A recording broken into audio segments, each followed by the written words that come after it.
Econ management is very important in TFT, and just like in real life, the more you have, the easier it is to get more, because you get 1 extra gold for every 10 that you bank up to 5 bonus gold. Gold can be traded for champions, shop refreshes, and experience, and while this may sound very simple, maximizing gold is the singular most important part of TFT. Gold is also worth more in the early game than it is in the late game, so in the early game, prioritize getting a big econ, but in the late game, try to spend it to save your life. Speaking of life, let's talk about health management. Health is a little bit different from gold, but oddly enough, in teamfight tactics, you can trade health for gold in weird ways. If you spend your gold, you save health, theoretically, and then if you don't spend your gold, oftentimes you'll lose a little bit of life because you lose in the next fight. Typically, health is much more important in the late game than it is in the early game, so it kind of works in the opposite way of your econ management. One great example of this is the augment Tiny Titans. It performs much better when you take it in the middle of the game than you do in the beginning. But econ and health management are critical when navigating TFT, but how do we actually spend our gold? So the first way to do this is with leveling, and typically with leveling, you want to be following some sort of leveling guide. I recommend mine on bunnymuffins.lol, and then you could click the little leveling button at the top. Here I go over all the different types of leveling patterns, which you must know in order to play all the popular comps, which, ironically enough, I have a list of that too at the very top in the tier list. But depending on what units you are going for, you want to do different leveling patterns. For example, for 1-cost units, the lower level you are, the higher chance you have of getting them. So if you want to go for a 1-cost comp, you want to roll a lot at level 4 and level 5. If you want 2 costs, level 6 is going to be your best bet. 3 costs, level 7, 4 costs, level 8, and 5 costs, level 9 or 10. You need to balance your gold between leveling and rolling, so make sure you don't spend too much in one area and try to get a healthy mix of the two. Next, I want to talk about streaking, which is a way to gain even more gold. If you win a lot in a row, or if you lose a lot in the row, you get bonus gold. This is most important in the early game, where again, gold matters the most. So whenever you're playing stage 2, try to aim for either a 5 lose streak or a 5 win streak if possible. If you're going for a win streak, you might want to get a combat or item augment, and then also build all the items you have on your bench. If you're trying to lose streak, make sure you play a weak team and make sure no one else is going to be weaker than you. Even if you make suboptimal items in the long run, or sacrifice some of your gold while you're win streaking, it often is okay because of this thing called tempo or timing. This refers to the pace at which you progress through the game. Some comps require high tempo, which means aggressively leveling up and rolling for units early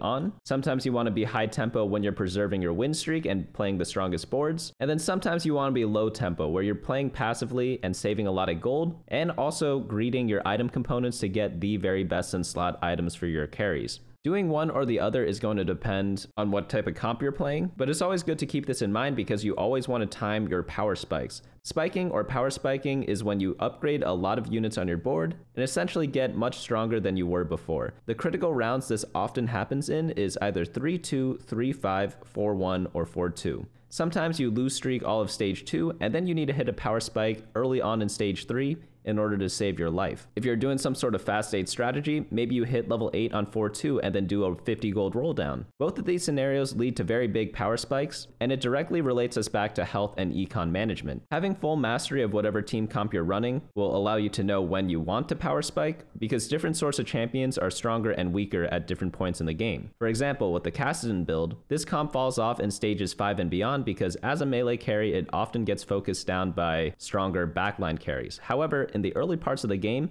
a lot of backline carries are not able to kill a Kassadin even if he's only 2-star, so you generally want to power spike a bit earlier in the game with the Kassadin comp rather than later. Next, I want to talk about strongest boards. Creating the strongest board essentially just means creating the most powerful team composition that you can field at any given stage of the game. This is probably one of the hardest things to master in TFT, and some people just call this playing the game. The way to play the strongest board often requires a combination of getting a bunch of traits together, getting a bunch of key upgrades, itemizing them with the correct items, and then positioning. Of course, if you wanted the strongest board all the time, you just roll down to 0 every turn, but you can't just do that in the early parts of the game because you generally want a strong board as the game progresses as well, and if you sacrifice all your econ, you can't really do that, can you? Your strongest board also changes based on how everyone else is playing. In some games, you face a lot of people with fully upgraded units, but then others you see people with complete garbage boards for some reason, even though it's the same exact level and the same exact stage. So your strongest board may vary based on every single game. Ideally, when you are playing strongest board, the goals are to maximize your chances of winning each round,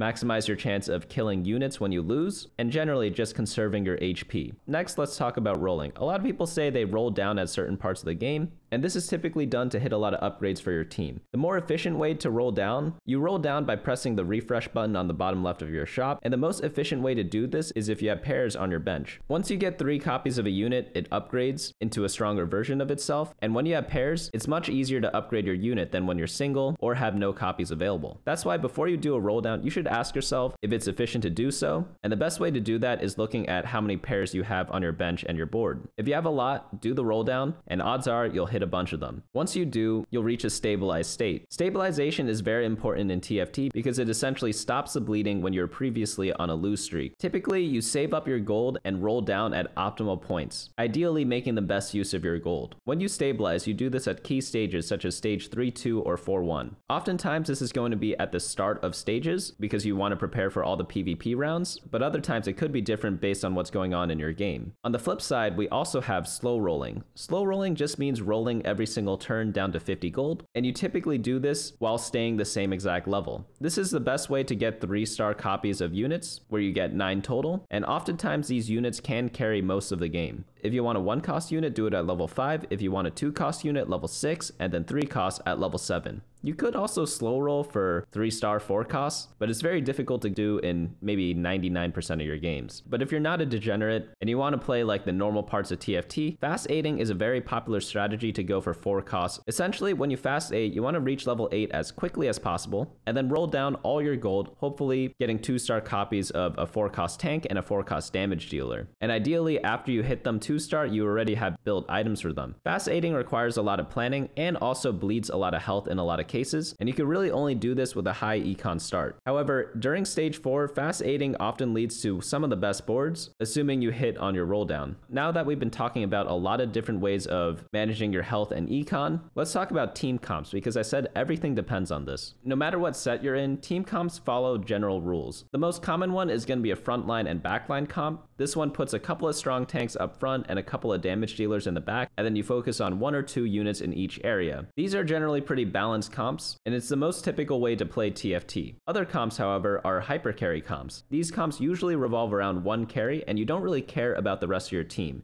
You essentially just have that 1 unit, and then every other unit tries to make it a little bit stronger. Oftentimes, this is going to be from reroll comps, and they essentially 1v9 most of the game. A great example of this is the Kassadin comp right now. Other types of comps are things like stall comps, where you just try to get as big of a front line as possible and then put 1 damage dealer in the back with some sort of anti-heal, and ideally your tanks stall the game to either hit an ascension or slowly whittle everyone down. The most common example of this is going to be the Karma comp. Next, we have our assassin comps. Assassins often access the backline and kill whoever is dealing damage without focusing the tank.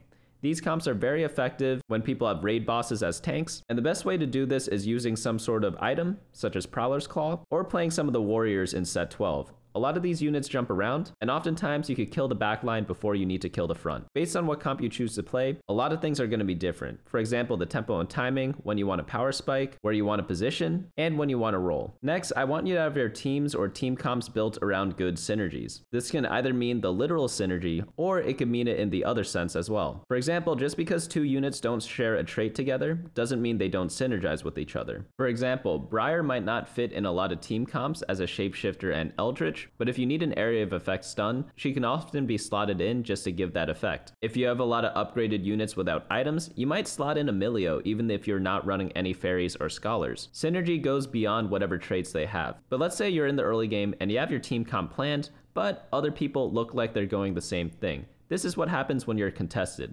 Being contested isn't the end of the world in a lot of cases, but you do have to know which comps are able to be contested. Oftentimes, 4-cost comps, 2 people can go for them if the comp is strong, but if the comp is weak, you definitely don't want to play it. Because assuming the game is balanced, which it isn't, but assuming it is, most comps can only really support 1 or 2 players. So if you scout around and see 2 other people going for your comp, you have to do some sort of pivot. Pivoting just means switching your team comp from one to the other, and ideally, it's easy to do this if you build flexible items. For example, let's say you built a Spear of Shojin because you wanted to play Varus. Well, you still could play other champions such as Ryze, Karma, and Nami. Even though Spear of Shojin might not be the best item on them, it's still usable in a lot of cases. And having a 2-star champion with this suboptimal item oftentimes is going going to be better than a 1-star champion with perfect items. Of course, you could avoid all of this if you just scouted. I know a lot of people don't like scouting, but it really is super important to do because you gain a lot of valuable information. You can see what other people are going, you can see how they're going to time their game based on what augments they pick, you can see what sort of tank items you need to build based on what type of damage your enemies will deal. Another thing that scouting is useful for is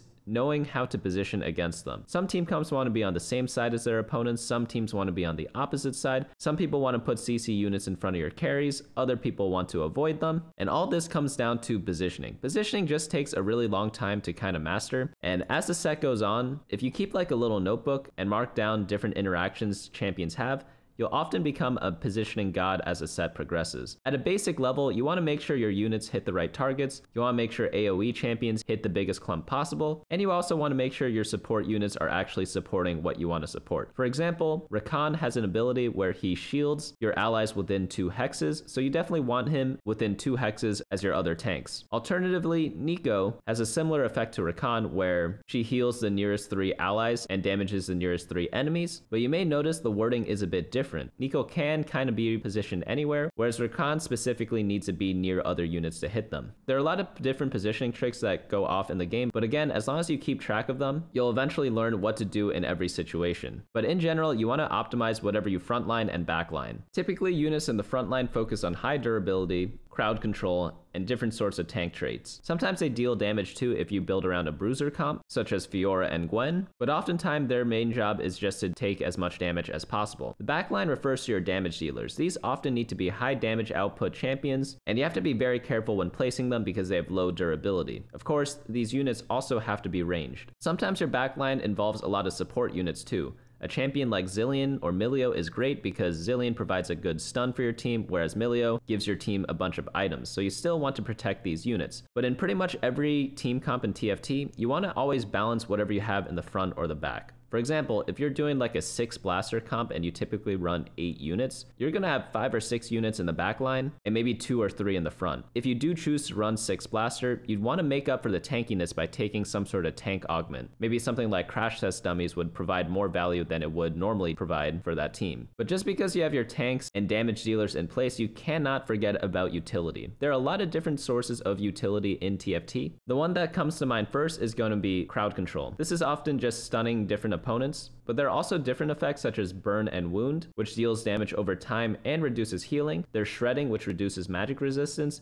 There's sundering, which reduces armor. And then there are mana reave effects, which makes it more difficult to cast, and the chill effect, which lowers attack speed. Combining all these together is pretty difficult in a lot of cases, but it often is the best way to build different team comps. Next, I want to talk about itemization. Of course, if you go to teamfight.lol and look up the perfect items for a champion, you're going to try to go for those every time. And if you get them, great, you're going to do pretty well. However, TFT is not all sunshine and rainbows. In a lot of cases, we cannot get perfect items, and we have to know when to build an item and when to greed and get a perfect item. Some people refer to this as item slamming. Item slamming is great for tempo, and it also is good if you want to keep some sort of win streak. Oftentimes though, when you slam an item early on in the game, you want to make sure it's a decently flexible item that can fit on a lot of different champions. That way, if you ever need to change your comp or use a different unit to carry, it's pretty easy to do so. For example, if you want to compare blue buff versus Spear of Shojin, I'd say blue buff is more ideal in a lot more cases, but Spear of Shojin is a lot more flexible. Oftentimes, everyone who can use a blue buff doesn't mind a Spear of Shojin, but then champions that really want a Spear of Shojin can't really use a blue buff. So make sure whenever you do slam an item in the early game, it kind of fits everyone.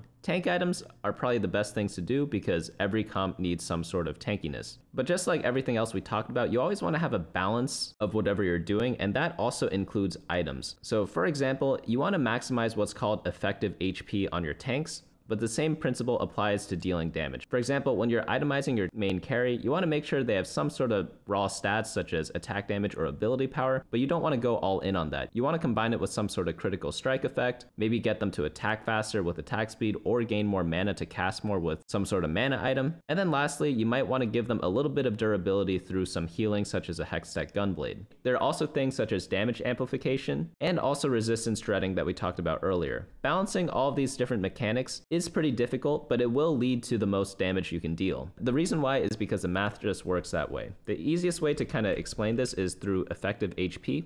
For example, Nasus has 1980 HP and 60 magic resistance. If we're facing a lot of magic damage teams, we'd want to build something such as a Dragon Claw, which gives a lot of resistances. What if we put 3 Dragon Claws on Nasus?